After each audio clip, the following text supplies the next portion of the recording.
Hi, everyone. It's with a great pleasure that we will start this webinar Tuesday lunch with Rita. And this is going to be 2 sessions for neuroimmune diseases. This one and then next one is going to be next month and next year.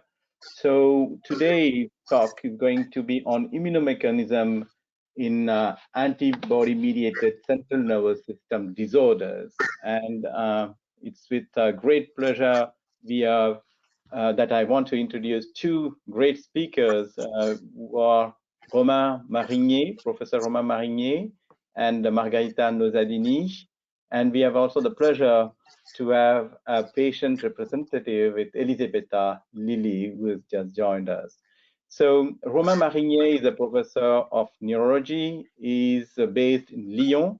He's the coordinator for the adult part for autoimmune neuroimmune disorders in adults. So he has a great experience on NMOSD and MOGAD in adults. So he's going to talk about the immunopathogenesis of NMOSD and MOGAD. So Romain, the floor is yours. Thank you very much, Kumaran. Thanks for the kind invitation from Rita and from you, Kumaran and Alexandre Bello. So my great pleasure to be here and talk about immunopathogenesis of 2 rare but important CNS antibody-mediated conditions, what are NMOSD and MOGAD. So here are my disclosures. So here my layout. I will start with the concept of what we call now autoimmune gliopathies, and then with the first focus on the pathology and immunobiology of NMOSD associated to aquaporin 4 antibody, and then pathology and immunobiology of MOG-associated antibody disorder. So the concept of autoimmune gliopathies is quite recent. It's a definition. These 2 conditions, NMOSD and MOGAD, are both CNS autoimmune disorders mediated by autoantibodies that are mainly IgG1. And the autoimmunity is directed against the glial protein, by contrast to the autoimmune synaptopathies or encephalopathies, which are directed against a neuronal protein. And these 2 autoantibodies that we'll talk about are found in non-MS patients. There are similarities in between these 2 conditions, NMOSD and MOGAD. Aquaporin 4 IgG and MOG IgG are being identified mainly in patients with clinical symptoms that are related to NMO, neuromyelitis optica, mainly isolated optic neuritis or bilateral optic neuritis, but also what we call transverse myelitis. It can be the association of both optic neuritis and transverse myelitis, and more rarely, brain or brainstem syndrome. Both also are characterized by a relapsing course without progressive phase, by contrast with multiple sclerosis. These 2 antibody-mediated disorders share also common MRI features that are clearly different from multiple sclerosis, and also common CSF, cerebrospinal fluid features, like pliocytosis and a low frequency of oligoconal band, by contrast also with MS. But there are differences among these 2 conditions. The first one is demographic differences. NMOSD is mainly affecting female in specific geographical areas, especially in Asia and in patients from Africa, in contrast with MOGAD, with a sex ratio around 1, without clear geographical association. And interestingly, importantly, NMOSD is more severe than MOGAD, with a higher risk of relapse and a higher risk of disability and fatal outcome. And last but not the least, the pathology and the immunobiology are very different, and I will now enter in details of both immunology and pathophysiology. So let's start with aquaporin 4 associated antibody-mediated disorder, which is called NMOSD. What is aquaporin 4? So aquaporin 4 is the main water channel of the central nervous system. It is expressed mainly in the CNS, but also other organs, like the kidney, the gut of muscle. It is in the CNS expressed by astrocytes and ependymocytes that are at the interfaces of the central nervous system. This aquaporin 4 is not alone, it's associated to macromolecular complex at the membrane, and it is the role of aquaporin 4 is mainly water homeostasis and glutamate homeostasis. Aquaporin 4 are very specific structural characteristics. There is a family of aquaporin, which exists at several isoforms and form a complex organization. You can see here the two main isoforms of aquaporin 4 in the human, which are M1 and M23. And these isoforms are associated, are complex tetramers that are themselves associated, forming something that can be seen at the electronic microscopy, which are called the orthogonal array of particles. And you can see here that orthogonal array of particles are mainly associated to the isoform M23 and not the isoform N1. It is important because the target of the autoantibody, the target of antibody against aquaporin 4 are mainly the orthogonal array of particles, so mainly the M23 isoform. So what do we know about pathology? What we know, the mainstay, the main important feature of the NMOSD pathology is the loss of expression of aquaporin 4, as you can see on this slide. It's a spinal cord biopsy, and you can see that there is a very important and intense loss of expression of aquaporin 4, in contrast with the staining that should be attended, like you can see on the bottom. Associated to the loss of aquaporin 4, there is inflammation. There is deposition of immunoglobulins and complement, as you can see here. And also, you can see, oh, sorry for that. You can see that the complement deposition, the immunoglobulin deposition are associated to aquaporin 4 loss, but not, I don't know what, but precede demyelination and precede axonal loss. As you can see, the staining for myelin in axon is normal. Associated to the loss of aquaporin 4 and complement and immunoglobulin deposition, there is also immune cell infiltration, non-specific, mainly monocytes and macrophages, but also sometimes granulocytes. This leads to the tissue lesion formation. And the last mechanism is astrocytic loss that is associated to demyelination and axonal loss. But interestingly, in some lesions, there is no demyelination, no astrocytic loss, but only aquaporin 4 expression loss, which means that some lesions are probably reversible in this condition. So here, a drawing that is the summary of what we know and don't know about the immunopathology. The first step is a trigger that will induce in the peripheral blood, not in the CNS first, the creation of specific aquaporin 4 B cells and specific aquaporin 4 T cells that will lead to the immune cell activation and the production in the peripheral of aquaporin 4 antibodies. The first step is that these aquaporin 4 antibodies, to be deleterious, should cross the blood-brain barrier associated to immune cell infiltration and to eventually lead to astrocytopathy, inflammation, and demyelination and axonal loss. If we go now, if I break down this cartoon, I will start with the first step, which is a trigger. So we do not know exactly what is the trigger, but there are some hypotheses. The first one is molecular mimicry hypothesis. It has been demonstrated that there is a molecular mimicry in between aquaporin 4 molecule and a molecule from a bacteria which is called Clostridium perfringens. You can see here on the drawing the homology of sequence between aquaporin 4 and one of the parts of this Clostridium perfringens. And what has been demonstrated is that there are T cells that are cross-reactive against both aquaporin 4 and this ABC transporter of Clostridium perfringens, suggesting a possible molecular mimicry. And last but not the least, considering this molecular mimicry, it has been found that in the gut of patients suffering from NMOSD, there is an overrepresentation of this specific bacteria in comparison to healthy control and NMOSD. So first hypothesis, molecular mimicry.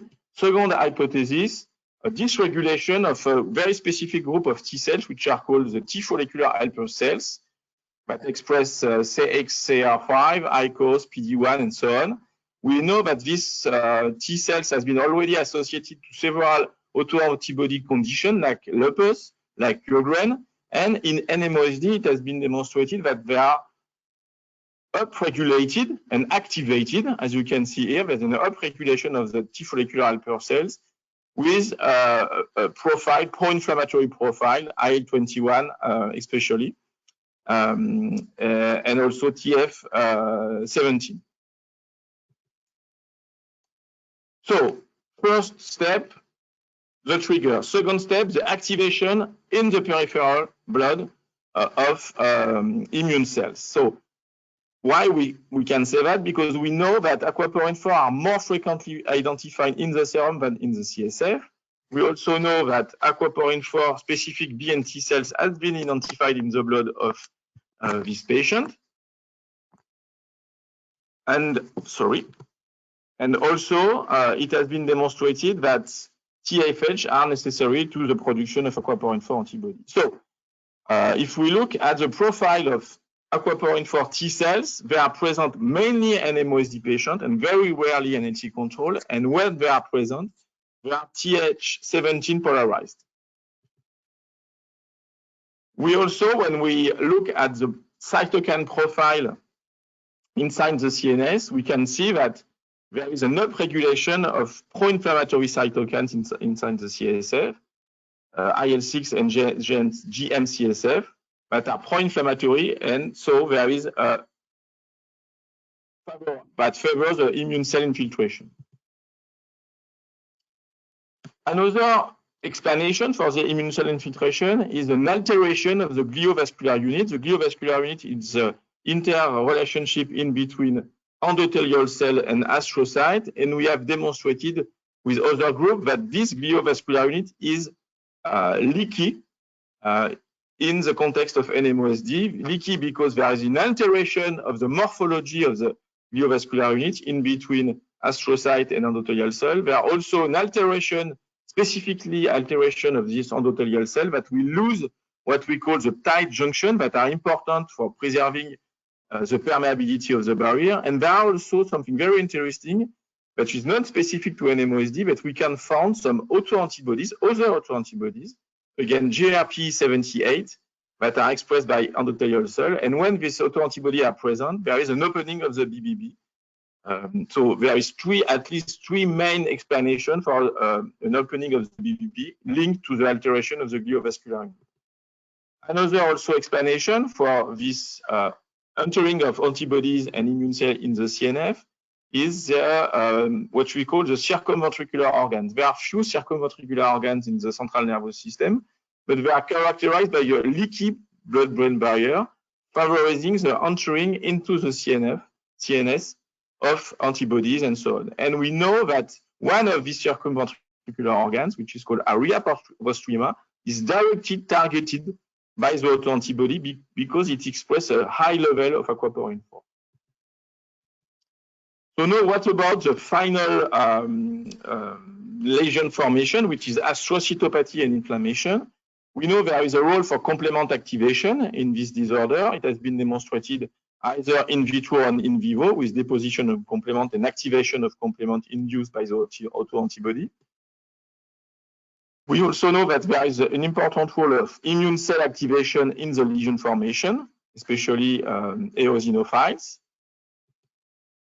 But what is very interesting that the autoantibody itself, apart from complement activation, apart from immune cell activation, can be also directly involved in the pathophysiology.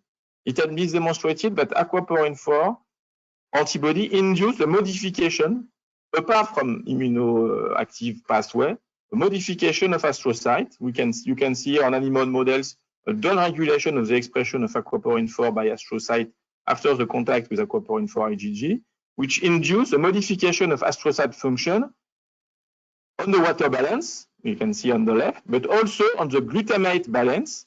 Glutamate is a very important neurotransmitter, and where the glutamate is accumulating in the CSF and the tissue, it induces a loss and destruction of the cells. And you can see here that the contact with antibody against aquaporin 4 induced a modification of the expression of glutamate transporter and a modification of the metabolism of glutamate with an accumulation of glutamate, which lead to glutamate excitotoxicity.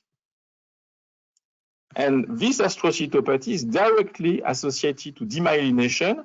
Demyelination can be affected by immune bystander effect, complement activation, immune cell infiltration, but also it has been demonstrated by our group that demyelination is a consequence of astrocytic dysfunction with glutamate excitotoxicity, loss of trophic role of the astrocyte, And also, very interestingly, we have demonstrated that connexin that are small membrane molecules at the interface in between astrocyte and oligodendrocyte are modified in the context of NMOSD, and this modification of connexin function is directly linked to demyelination. And it is the same process for axonal loss. Axonal loss in NMOSD is mediated partly by the immune bystander effect, complement activation, immune cell infiltration, but also by an astrocytic bystander effect. We know that astrocytes are very important for axonal function, and when astrocytes are not functioning well due to aquaporin 4 antibody, there is a neuronal loss. So now I will move to the second part, which are the MOG-associated disorder. So what is MOG? MOG is for Myelin Oligodendrocyte Glycoprotein. It's a very small amount of protein, but very important for the myelin sheath because it is expressed at the very outermost surface of the myelin sheath, and it is highly immunogenic. And since a long time now, we are using this MOG protein for models of autoimmune disorder, especially which we call experimental autoimmune encephalomyelitis, or EAE. You can see here the structure of the protein MOG that is associated to Ig superfamily, and there is several isoforms of MOG, as you can see here, with an extracellular loop and intracellular loop.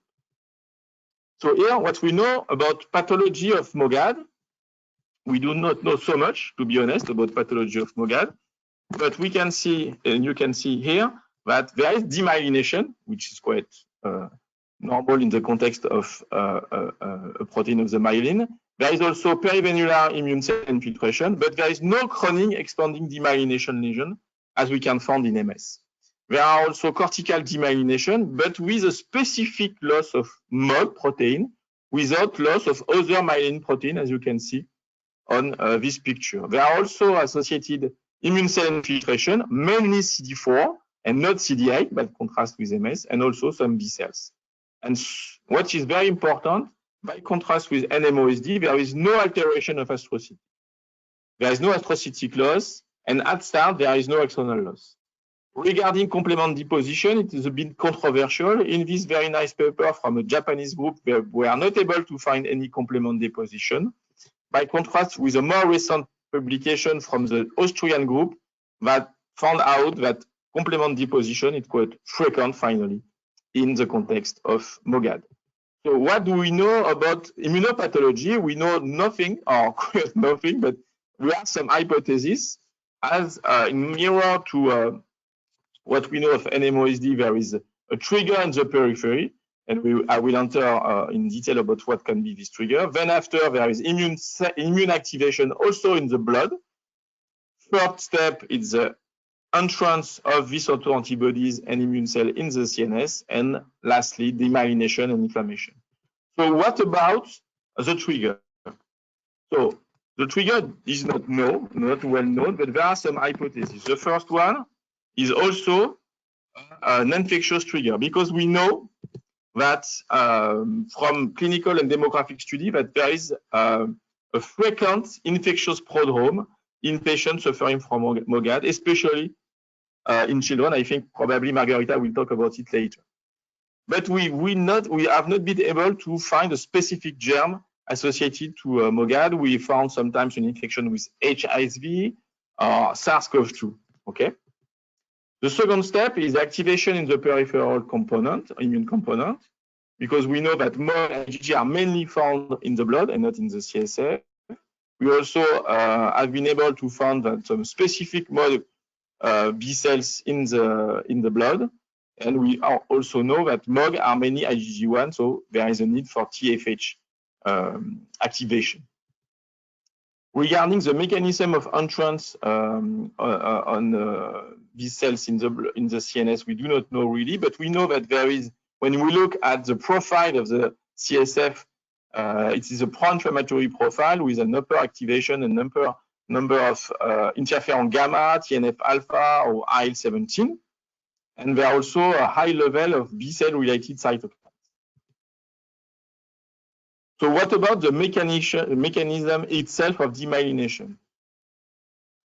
there are some data suggesting that MOG itself can be associated to oligodendrocyte modification or demyelination. You can see on the left, it's an in vitro study, but it's shown that if you put in contact oligodendrocyte with MOG antibody, you have a modification of expression, a modification of the morphology of the oligodendrocyte. If you infuse or if you inject MOG antibody directly in the brain, you can induce a transient demyelination. But this demyelination is really more intense in the setting of, at the same moment, infusion of antibodies and T cells. So probably MOGAD is associated is driven both by antibodies and T cells.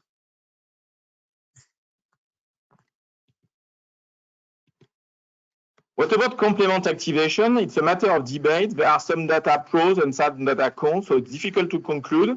In vitro, it has been demonstrated that the antibodies are not so able to activate complement, but if you look at the level of complement in the blood, C5 or other C3, there are enough regulation in the blood of MOGAD patient of this complement. So it's difficult to conclude, but possibly complement is an important factor for the pathophysiology of MOGAD. But what is the most important probably is a T-cell mediated demyelination inflammation in MOGAD. So in conclusion, here are my take-home messages. Aquaporin-4 NMOSD is clearly now considered as a primary astrocytopathy, which mediated but only secondarily demyelination and axonal loss. And there can be some isolated and reversible lesion. There is a direct pathogenic effect of the antibody itself through complement activation leading to astrocytic death, immune cell recruitment and activation, but also a role of the antibody per se with a modulatory effect on astrocyte function. Regarding MOG, we are less evidence, but it is now considered as a primarily oligodendrogliopathy without astrocytopathy, and it can be also reversible. There is a probable pathogenic effect of the MOG antibody through the recruitment of effector T cells, modulation of oligodendrocyte function, and the role of complement is still debated. So I will end it now, and I will be happy to answer the question probably at the end of the presentation of Margherita. Thank you for your attention.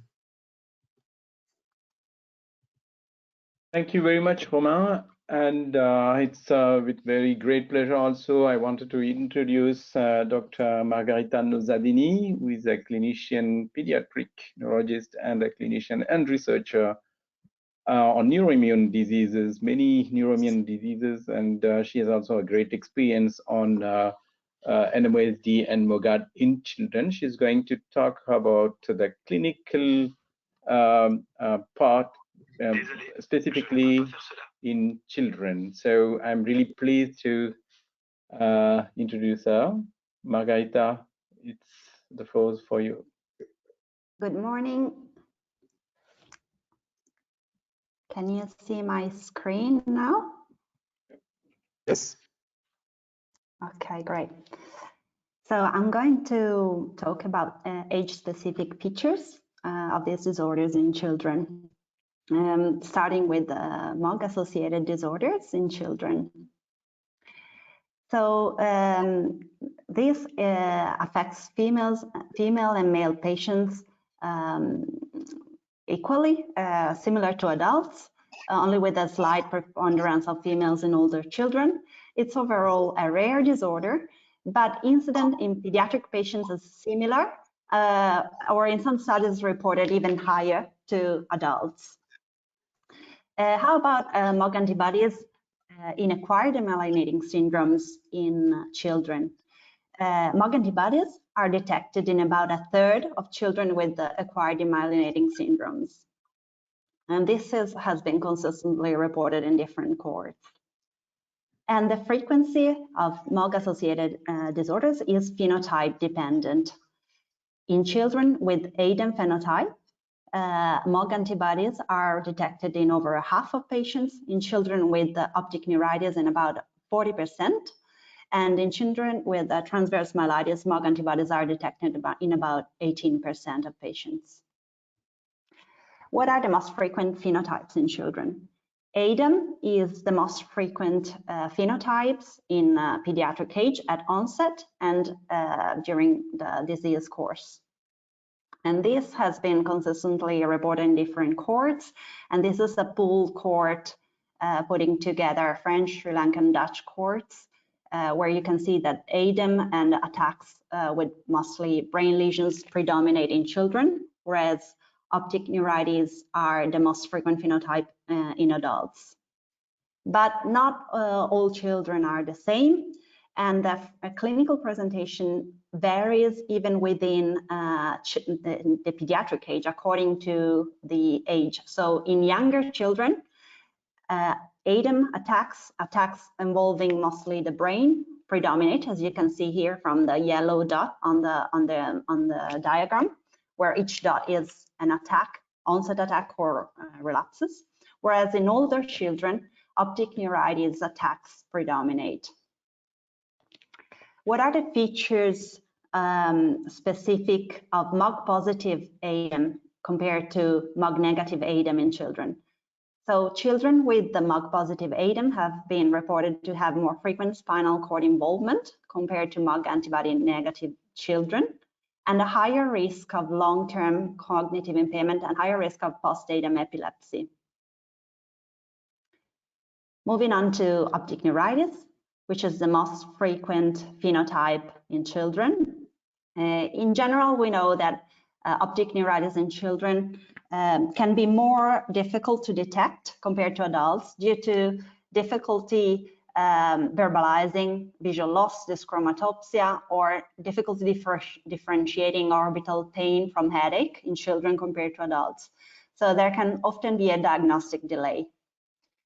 In children with MOG-positive optic neuritis compared to adults, there is less frequent ocular pain on eye movement, and in some papers, the less frequent perineural enhancement on MRI, with better visual outcomes compared to adults. Besides these, there are quite a number of emerging and atypical phenotypes in the literature. Some of these have been more frequently reported in children. We're going to have a look at a few of these. So cerebral cortical encephalitis has been reported in adult patients and in children. It's characterized by T2 and flare cortical involvement, which can be unilateral, bilateral, sometimes with deep gray matter involvement too, and cortical enhancement. In other cases, normal MRI has been reported too, sometimes followed by lesions and following MRIs. This is another example of cortical involvement. Characterized clinically, usually by encephalopathy, fever, headache, seizures, focal neurological signs, sometimes psychiatric symptoms. In children with the cerebral cortical encephalitis with MOG antibodies, there's more frequently an infection preceding onset. Psychiatric symptoms are less frequently represented, more frequent need of ventilatory support in the acute phase, and more frequent involvement of basal ganglia. How about MOG antibodies in children with encephalitis? These have been found in about 8% of children with encephalitis in different cohorts. And interestingly, in children with autoimmune encephalitis, in this important work, MOG antibodies were found more commonly than all neuronal antibodies combined. Moving on to another pattern, leukodystrophy-like pattern, characterized by confluent, largely symmetrical white matter lesions with nodular enhancement, with frequent progression over time.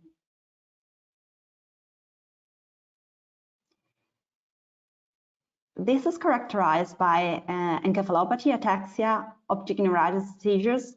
They are children who often have a NADEM-like clinical picture at onset, but then this very confluent, symmetrical, very extensive neurological picture is detected with progression over time.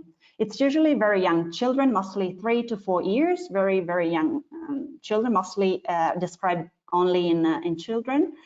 and characterized by poor outcome with progression and relapses despite immunotherapy and persistent cognitive behavioral problems, ongoing seizures, and higher disability scores.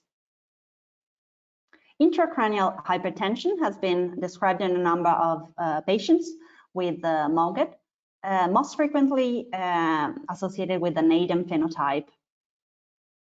These patients needed medical treatments and in some cases even neurosurgical procedures such as extraventricular drain and intracranial pressure monitoring.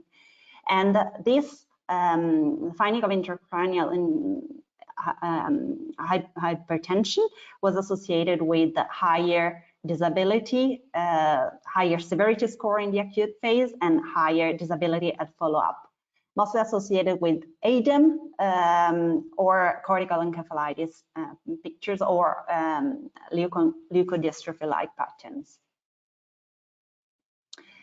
Aseptic meningitis, MOGAD antibody-associated aseptic meningitis has also been described, characterized clinically by fever, headache, vomiting, seizures, sometimes with elevated CSF pressure again, with MRI showing sometimes no parenchymal lesions, as you can see here. Also at repeat follow-up, no parenchymal lesions, only sometimes slight diffuse leptomeningeal enhancement.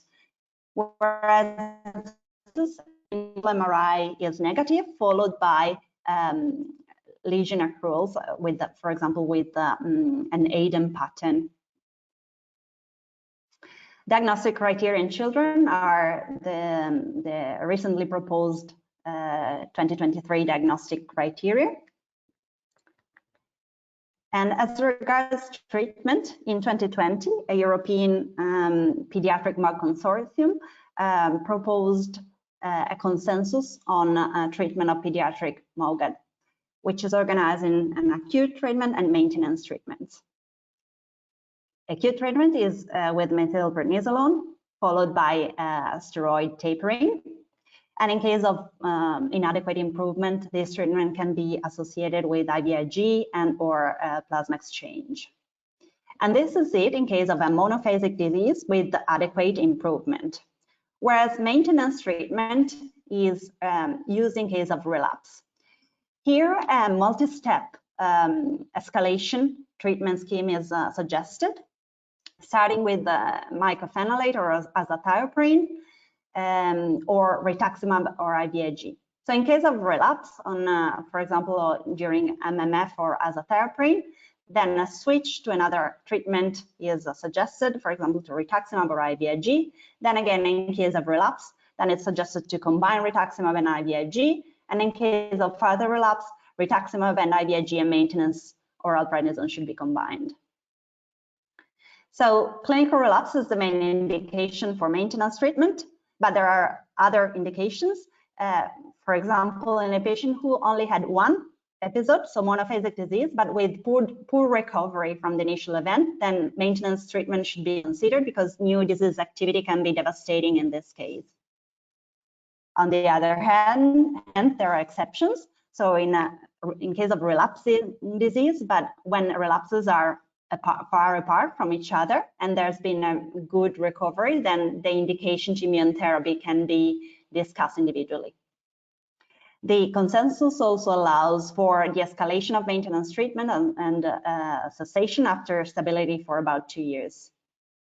So what's new after the European consortium consensus on treatment? So there's been some data suggesting benefit of early treatment versus late treatment in children. And there's been some data also on the issue of the optimal duration of corticosteroid treatment. In fact, this is still a debated issue, which did not find complete consensus on the 2020 consortium pediatric treatment. And there has been some data also in children suggesting that longer immunotherapy at first event is associated with a lower risk of relapse.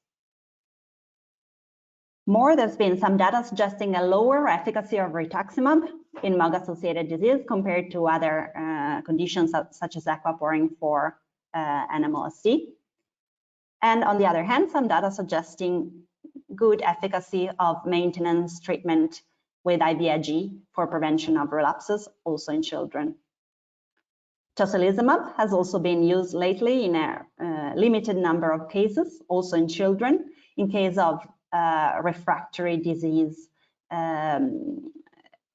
refractory and severe disease in the acute phase. Relapse has been described slightly less frequently in children than in adults, but it still happens in a considerable proportion of cases, also in children. And there are a number of factors associated with higher risk of relapse in the literature in pediatric MOGAD-associated disorders, including persistent MOG antibody positivity at follow-up, which is probably the most consistently reported factor, as well as in the adult population. Delayed earlier relapses occurring within the first year have been associated with the risk of further relapses. Older age at onset, still within the pediatric age, whereas early and lower corticosteroid, longer corticosteroid treatment at onset have been associated with lower risk of relapse. Among the relapsing phenotypes, ADEM followed by optic neuritis has been described particularly in children, in younger patients. It's described as a steroid-dependent phenotype, and can leave commonly visual and cognitive residual deficits. Just a brief overview on NMOSD, and in particular on aquaporin 4 disease, which is very much less common in pediatric age compared to MOGAD. And this is probably the main feature. It affects females more frequently than males, and more frequently older girls, adolescents, or young women. And it's associated, as in adults, with a worse outcome compared to MOGAD. The 2015 diagnostic criteria have been validated in children, and as regards the core clinical characteristic, optic neuritis is one of the main features in children, occurring bilaterally in about half of the cases, and in a significant proportion carrying the risk of residual deficits. Acute myelitis as well occurs at onset in about a third of patients in pediatric age, again with the risk of poor outcome. Arrow-Postrema syndrome occurs at similar frequency compared to adults. And as regards the cerebral syndromes, these occur more frequently in children than in adults, about in a third of cases, often with an MRI picture characterized by confluent effective lesions with vasogenic edema, similar to an ADEM-like radiologic phenotype. Treatment includes treatment of acute attacks, preventative treatment, and symptomatic treatment. And as regards treatment in the acute phase with immunotherapy, this includes IVMP, oral prednisone, and plasma exchange, more rarely IVIG. Attack prevention, differently to MOG-associated disorder, is generally used in all cases after first attack. Most frequently used agents are rituximab, mycophenolate, and azathioprine in children, but there are agents that have been newly approved in adults with aquaporin 4 positive NMOSD, for some of these, the main studies included pediatric patients, and an open label trial is ongoing for inebilizumab. So maybe we'll use these agents more and more often in children too in the future. The main issue with the attack prevention therapy is, as in adults, the duration of maintenance treatment, and currently there are no solid data as regards when this should and can safely be stopped in children. Thank you for your attention. And thank you very much, Margherita. Now it's my pleasure also to introduce Mrs. Elisabetta Lilli, who is a patient representative, and she's going to present the organization and the needs and how she feels about the disease and its management. Please, Elisabetta, you can talk. We don't hear you, sorry.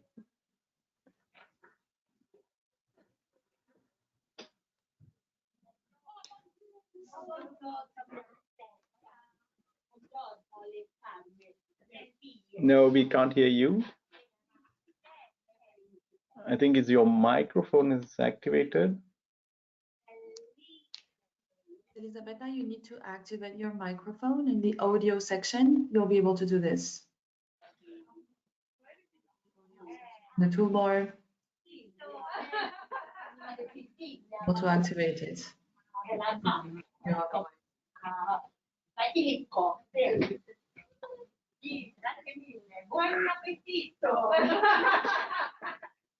No, maybe we can start. Oh yeah, I think it's on now. Okay, maybe now? Yeah, okay. Hear you now. Thank you. Okay, so I introduce myself, but so first of all, I thank you, Mr. Deiva, and overall Souad Mazari that gave me the opportunity to participate in this event. So I write something with her because I think it's important to work together. So the Europe is one, and then we are just two association, national association at the moment. So the first one has been NMO France, founded by Souad Mazari, and the second one is the INMO, founded this year in March from ISM with the help of ISM, the Italian Association of MS. And then so I'm the president now from this.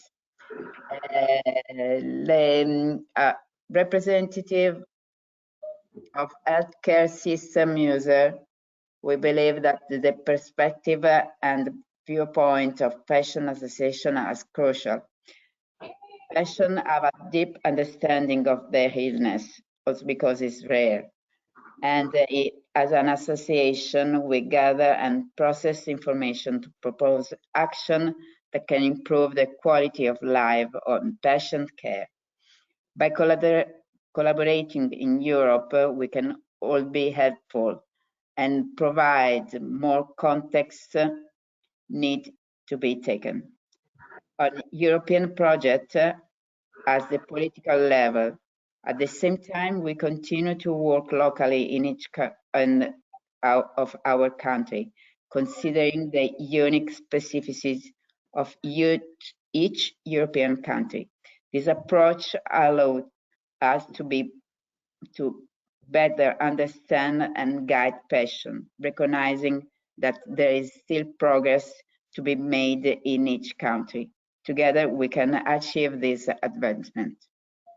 The primary objective of us is to provide support to the community of individuals affected by NMOSD and MOGAD. This is achieved through the promotion of research, the sharing of information, and development of new treatment that enhance the quality of life for the patient, caregiver, and healthcare professional. Our commitment to this cause is unwavering, and we strive to maintain professionalism and respect in all of our endeavor.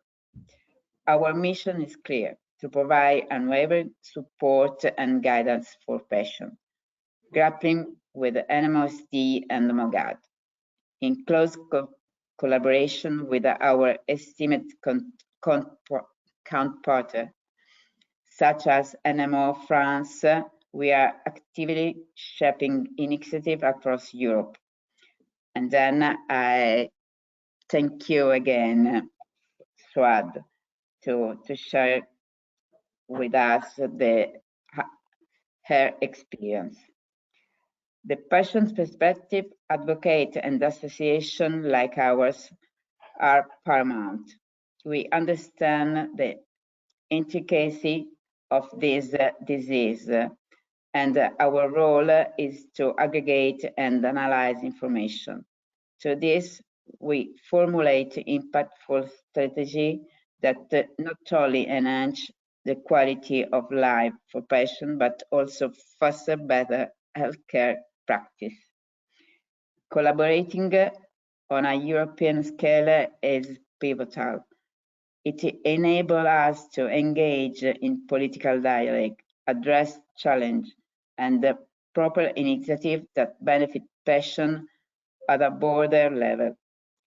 While we actively contribute to the European landscape, we remain deeply committed to local action, recognizing the unique challenge each European country presents. Our dedication stems from the belief that a united front can overcome any obstacle. As we collectively strive for progress, we acknowledge there is work to be done in each nation. Together, as a cohesive force, we can pave the way for advancement that significantly improve the life of those we serve. Thank you for the opportunity and for your attention. Thank you very much, Elisabetta. It is, patient representative organization are very, very important for us, and it's a very great talk, and I really thank you. So for the audience now, the floor is for the questions, and you can ask through the chat bar. So I have already 2 questions, and I think it's for both of you, Romain and Margherita. The first question is, can antibodies mediated autoimmune encephalitis coexist with other autoimmune diseases? And the question is also following with what is the role of rheumatologists, but can you answer for the first part? Are there any autoimmune encephalitis? Can there be many antibodies that can coexist? Maybe Margherita, you want to start? We don't hear you, sorry. Yeah, sorry. So, well, in aquaporin 4 disease, it's recognized that there's a higher association with systemic autoimmune diseases, which is not generally found in MOG-associated disorders instead. What has been reported in MOGAD is that there can be a coexistence with some neuronal antibodies. For example, there can be coexistence of MOG antibodies and NMDA receptor antibodies, and with an overlapping, so-called overlapping clinical syndromes. It's one of the atypical emerging phenotypes that have been described. And so the features include, in this case, the features include partly also those of NMDA receptor encephalitis, so with more psychiatric symptoms. There can be movement disorder, encephalopathy, of course, and so features that are contributed to the neuronal antibodies. So just to answer completely the question, is there any role for the rheumatologist there? In aquaporin 4 disease, probably yes, although we don't see it so much in children. But yeah, in MOGAD, it's a bit less frequently so, although the treatments used are certainly shared with rheumatologists, and sometimes they got a high or sometimes higher expertise with some of those treatments which have been used more recently in neurology, such as tocilizumab, or at least in pediatric neurology. Correct. So, Romain, to complete this question, there is another question which is asked, which is quite similar. Maybe you can complete the answer with that. The question is, can systemic auto-inflammatory diseases or neuroinflammatory diseases can be misdiagnosed as antibody-negative autoimmune encephalitis, and when to suspect? Oh. Thank you. Yeah, it's a good question. There are some clearly some mimics, especially in pediatric, in between this auto-antibody mediated disorder and auto-inflammatory condition. So maybe it's more for you, Kumaran and Margherita, to answer.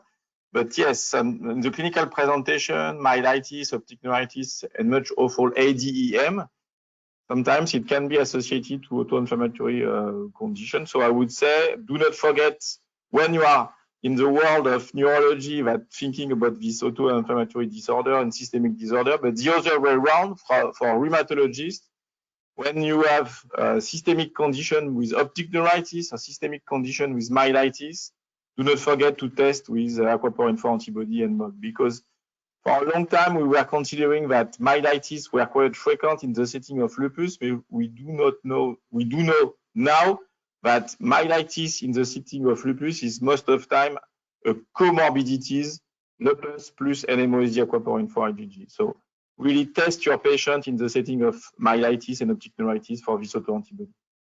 But do you think that if the first time the antibodies are negative, do you think that we need to retest again, because we are going to call it seronegative, but do you think there is a need to retest in the future? Yeah, it's a good point. There is always a room for improvement for the method of detection, especially for MOG, I would say. So the best way and the best moment for testing with this autoantibodies, it is at the acute phase before any treatment. And also, we do not discuss this so much, but we know that the best way to detect this autoantibody is in the blood. But for MOG, at least, there are some patients that are negative in the blood and positive in the CSF. So do not hesitate also to evaluate the CSF when it is seronegative. Yeah, great. That's we say sometimes that even in pediatric patients that they may be sometime at onset be negative. If we go by the MOG antibodies, for example, they can be negative at the onset and then can be positive during the follow-up, and it's something very important to notice indeed. So another question to Romain again.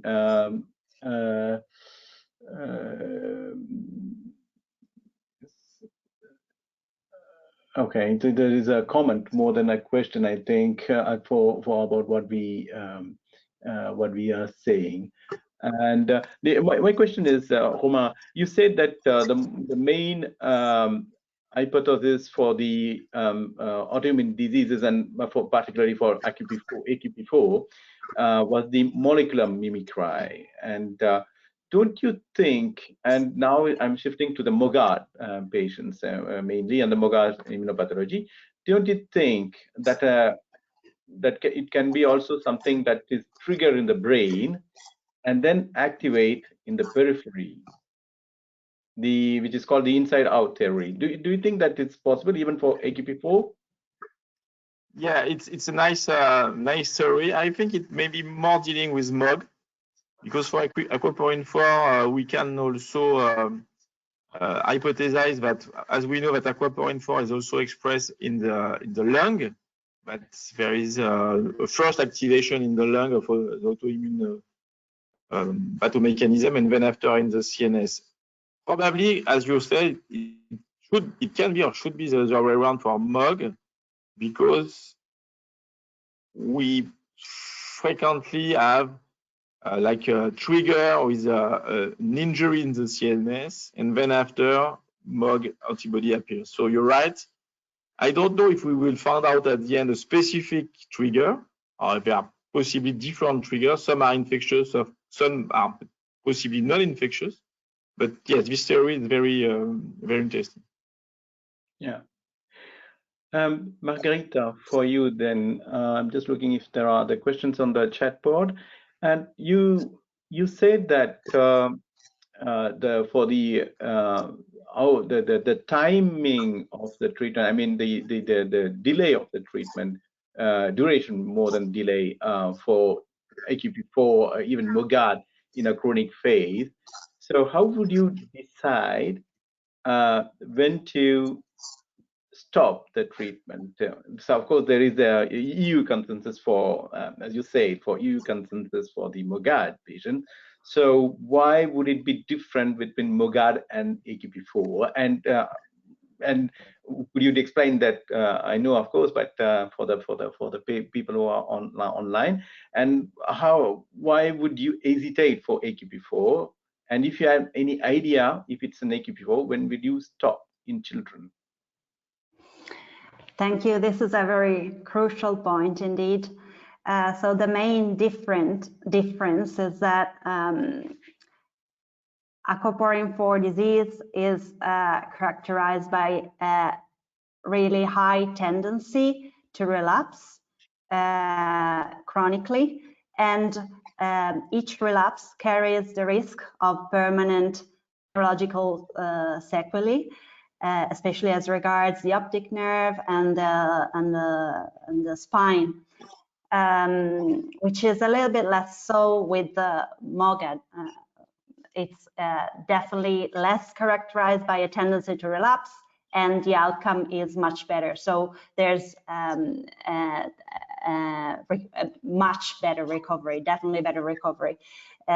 So this supports the rationale of starting maintenance treatment straight away in patients with aquaporin 4 disease usually.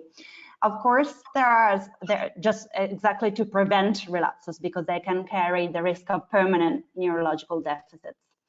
Of course, there are patients who maybe have sometimes a less severe disease or less tendency to relapse.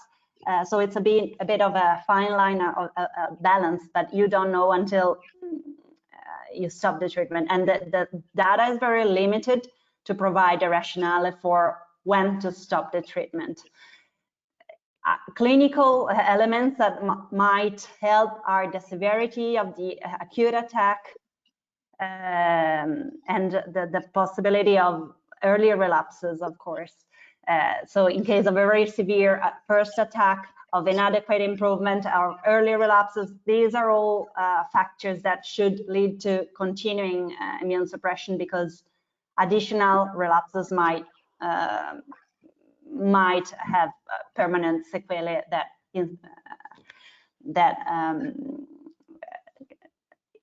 worsen the neurological situation further. Great. So we are approaching the hour. So I would like to again thank all the participants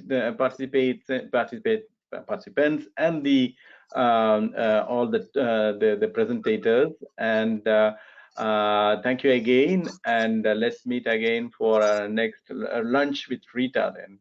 Thank you all. Thank you. Bye.